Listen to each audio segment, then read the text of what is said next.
আপনি আমাকে শুধু শুধু সন্দেহ করছেন। আপনার সন্দেহ হওয়ার মতো কোনো কাজ আমি করিনি। ওদের বিয়ের আগে তোমার ওই বাসায় যাওয়াটা আমার মনে সন্দেহ তৈরি করবে না বলো? আচ্ছা ঠিক আছে তুমি লিখে নাও, কাগজ কলম আছে না? নাইলে মনে রাখো, ধানমন্ডি ডিসি হাসপাতাল, ওইখানে যাইয়া লিফটের 7 নাম্বা, তারপরে 703 নাম্বার কেবিনে। আমরা তোমার মতো এত বুদ্ধি নিয়ে চলি না নূপুর। তোমার ভাই সহজ সরল মানুষ, সহজ সরলভাবে কথাটা বলে ফেলেছে, সেটা নিয়ে এত নাটক করো না নূপুর।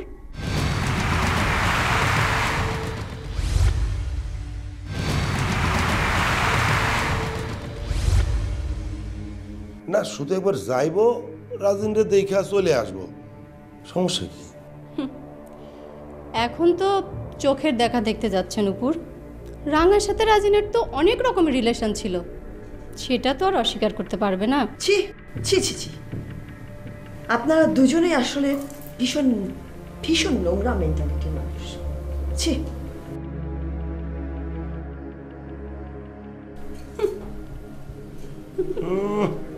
আমরা খুব নোংরা, আমগো মেন্টালিটিও নোংরা। জটিল সময়ে জটিল কথা কইছো, বুঝছো? তা না হইলে নূপুর এখান থেকে যাইতো না। আমার সামনে দাঁড়িয়ে আমার স্বামীকে অপমান করবে, সেটা তো আমি সহ্য করবো না বলো। শোনো, যে রাঙারে ঠিকানা দিছি না হসপিটালের, সেই কারণে একদম জয়লা পুড়ে যাইতাছে।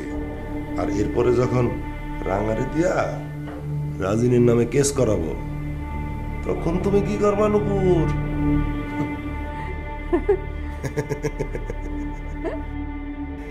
চলো।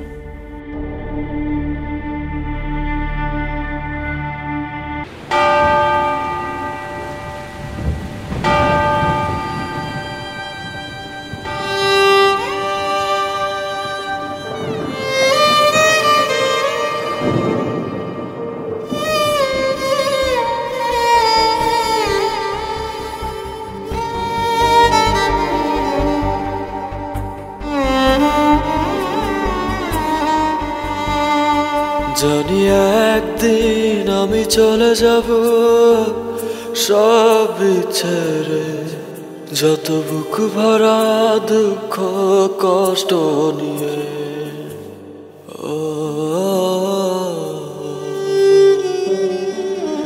জানি একদিন আমি চলে যাব সব ছেড়ে, যত বুক ভরা দুঃখ কষ্ট নিয়ে।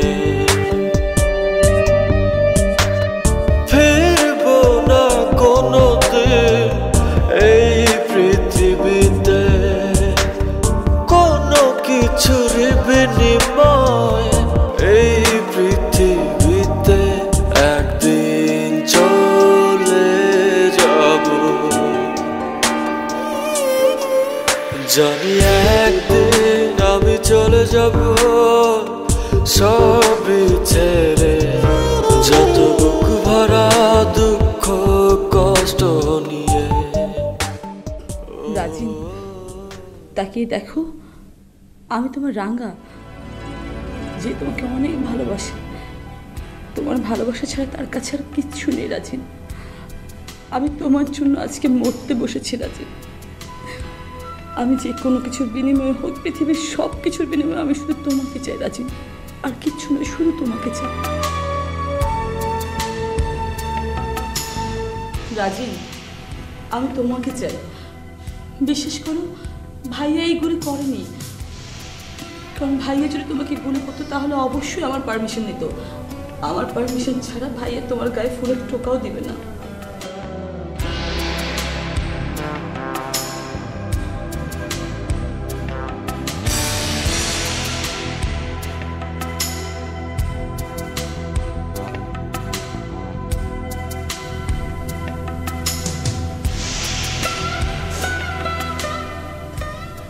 এই যে রাজিন দেখো, আমি যে তোমার বুকে শুয়ে আছি, আমার কাছে মনে করছে আমি পৃথিবীর সবচেয়ে সুখী মেয়ে। এভাবে আমি সারা জীবন তোমার বুকে কিনে থাকতে চাই রাজিন। আমার আর কিচ্ছু দরকার নেই, তুমি পাশে থাকলে আমার সুখ। আমি শুধু তোমাকেই চাই, আর কিচ্ছু না। তুমি ছাড়া আমার জীবন একদম বৃথা রাজীব। আমি বেঁচে থাকতে চাই না তুমি ছাড়া।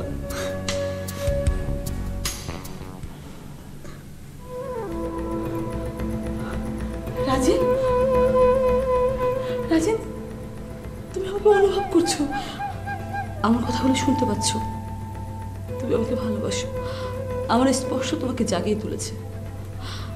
হয়তোবা হিংসা প্রতিহিংসার কারণে তুমি আমাকে গ্রহণ করতে পারছো না, কিন্তু আমি জানি তুমি আমাকে কতখানি ভালোবাসো রাজি। তোমার স্পর্শে আমি ভালোবাসা অনুভব করি রাজি। আমি বুঝতে পারি তুমি আমাকে কতখানি ভালোবাসো। I love you Raji. I love you Raji. I love you Raji. Love you Raji. I love you.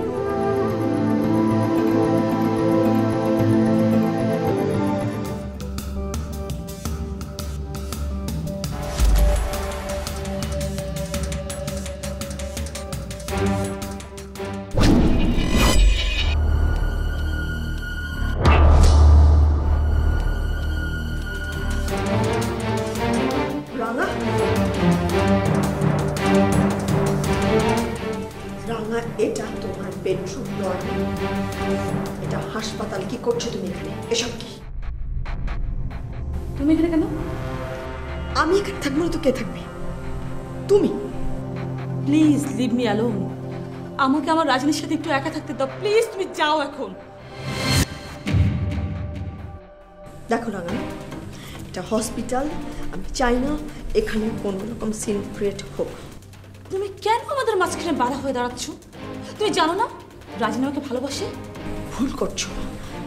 Rajin তোমাকে ভালোবাসে না, রাজিন আমাকে ভালোবাসে। কেন বুঝতে পারছো না যে তোমরা রাজিনকে খুন করতে চেয়েছিলে? তোমাদের এখানে আসাটা আমার একদম পছন্দ হচ্ছে না। রাঙা, এক্ষুনি এখান থেকে চলে যাও, না হলে আমি বাধ্য হব পুলিশে খবর দিতে। চলে যাও, চলে যাও বলছি, যাও। যাও? তাহলে কি পুলিশকে জানাও? তুমি এখানে দাঁড়িয়ে আছো কেন? যাও। পুলিশ আসলে তো আমারই লাভ। যে কাজ আমি করতে পারিনি তা পুলিশ এসে করবে। যেমন? কারণ তখন আমি পুলিশকে বলবো যে রাজিন আমার বাচ্চার বাবা, আর তোমরা তাকে জোর করে আটকে রেখেছো। তখন কেঁচো খুঁড়তে গিয়ে সাপ বেরিয়ে যাবে। রাঙা, তুমি এখানে? কারণ তোমার স্বামী যে ওকে দাওয়াত দিয়ে এনেছে ভাবি। রাঙা, তুমি এখন বাড়ি যাও। ডক্টর রাজিনকে রেস্ট করতে বলেছে। তুমি যদি ওকে সত্যি সত্যি ভালোবাসো তাহলে এখন যাও, ওকে ডিস্টার্ব করো না। ঠিক আছে, আমি চলে যাচ্ছি। রাজনীতিতে বলবেন যে আমি এসেছি।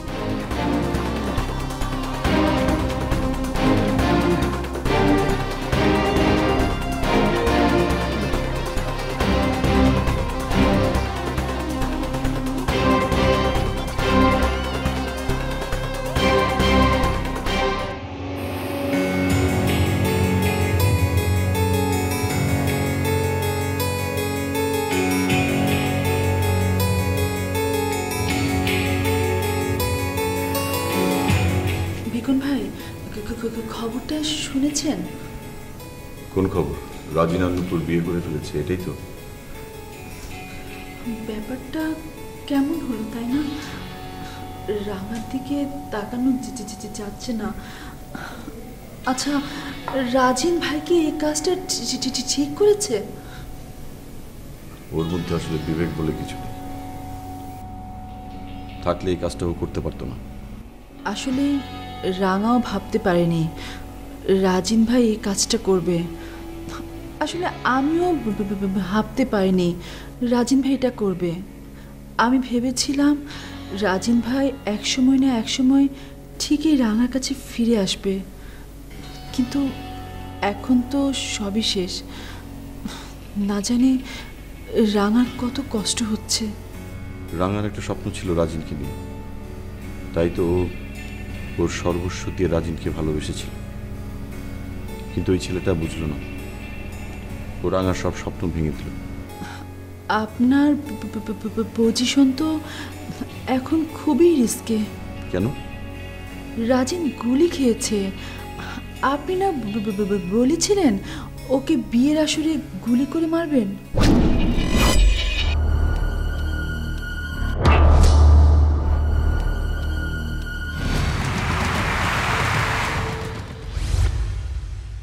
হ্যাঁ বলেছিলাম, কিন্তু আমি তো আর ওকে গুলি করিনি। সেটা আপনি জানেন, কিন্তু আমার মনে হয় না হাসিন ভাইরা চুপ করে বসে থাকবে। ওরা আপনার কথাটাকে বড় একটা ইস্যু তৈরি করবে, বলবে রাজিন ভাইকে আপনি গুলি করেছেন। সাক্ষ্য প্রমাণ ছাড়া ইস্যু করে লাভ কি হবে? তাছাড়া আমি যে কাজটা করেছি সেটা তো ওরা প্রমাণ করতে পারবে না। হয়তো প্রমাণ হবে না, কিন্তু আপনাকে তো হয়রানির মধ্যে পড়তে হবে। দেখছেন না আমার বাবা কেমন নিরাপরাধ হয়েও দিনের পর দিন জেল খাটছে।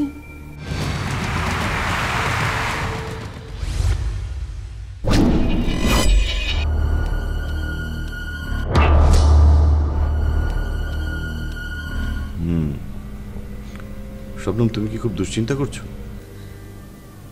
হ্যাঁ, কাকে নিয়ে? আপনাকে নিয়ে। ওরা যদি আপনার নামে কেস করে, আপনাকে যদি পুলিশ এসে ধরে নিয়ে যায়,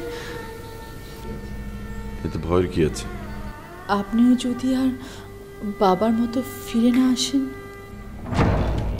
এসব কি বলছো শবনম? ফিরে আসবো না মানে? আরে আমি তো ফিরে আসবোই, সাথে তোমার বাবাকেও ফিরিয়ে নিয়ে আসবো।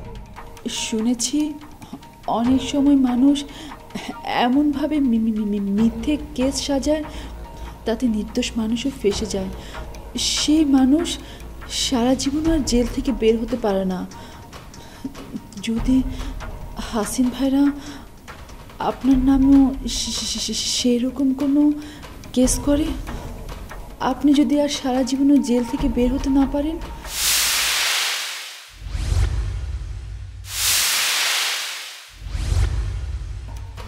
শবনম, এটা কখনোই হবে না। ওদের এত বড় শক্তি নেই যে ওরা আমাকে জেলে ভরে রাখবে। অবশ্য জেলে থাকতে পারলে একটা ভালোই হয়, কারো কোনো আর ঝামেলা হবে না। ঝামেলা? আপনি আবার কার ঝামেলা? তোমরা সবাই। আমি জেলে থাকলে তোমরা কত শান্তিতে থাকবে, আমার কারণে কত ঝামেলায় পড়তে হয় না। মোটেও না, আপনি না থাকলে সবার অনেক কষ্ট হয়। ফুপুর তো সেরকম কষ্ট হয়। আর তোমার তোমার বুঝি অনেক কষ্ট হয়? আমি আসি। বাহ, কদিন পর রাজেন্দ্র আমাকে জেলে ভরে দেবে। কই, এখন তুমি একটু আমার সঙ্গে বসে গল্প করবে তা না, চলে যাচ্ছ নাকি? আমাকে তোমার পছন্দ হয় না? না না, কে বলেছে আপনাকে আমার পছন্দ হয় না? আপনাকে আমার অনেক পছন্দ হয়। সত্যি পছন্দ হয়? আমি আসি।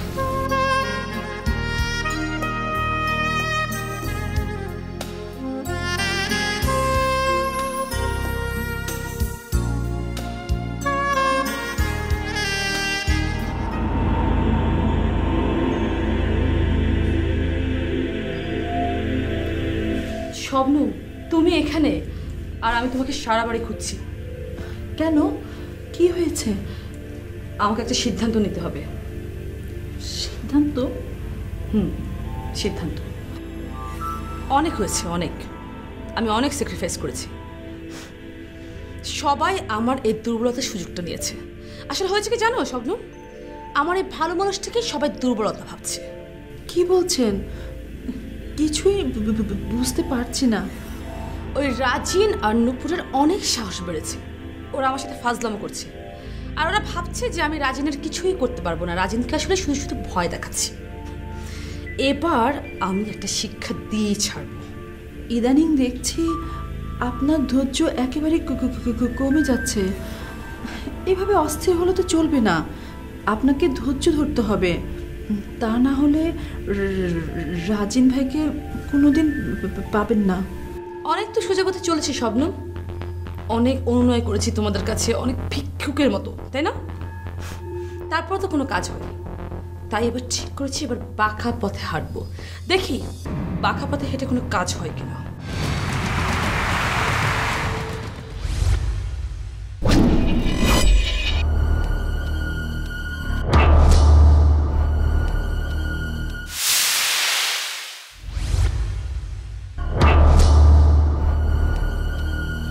আপনার কথাবার্তা আমার খুব একটা ভালো লাগছে না, খুব ভয় করছে আমার। ভয় পাচ্ছে স্বপ্ন? ভয় পেও না, আমি খুব ভালো করে জানি রাজিন আমাকে বিয়ে করুক বা না করুক তাতে তোমাদের কিচ্ছু যায় আসে না। সেই জন্য আমি ঠিক করেছি এখন থেকে আমি আমার পথে চলব। কিন্তু আপনার পদগুলো তো ভালো হয় না। বিকুন ভাইকে দিয়ে কিছু হবে না শবনম, কারণ রাজিন হচ্ছে একটা অন্যরকম। আর রাজিন বিকুন ভাই চরিত্র খুব ভালো করে জানে, যে বড় ভাই মুখে সব কিছু বলে কিন্তু কাজের বেলায় কিছুই করতে পারে না। তাই এবার আমি সিদ্ধান্ত নিয়েছি যা করার আমি করব।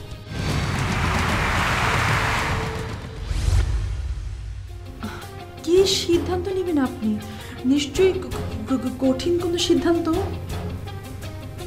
কেন? কঠিন কোনো সিদ্ধান্ত নিলে কি তোমার খুব কষ্ট হবে? না না, আমার কেন কষ্ট হবে? তাছাড়া রাজিন ভাই তো আপনার সাথে অনেক খারাপ বিহেভিয়ার করেছে। ঠিক আছে, না আমি ভাবলাম যে আফটার অল তোমার ভাই তো। সিদ্ধান্তটা কি?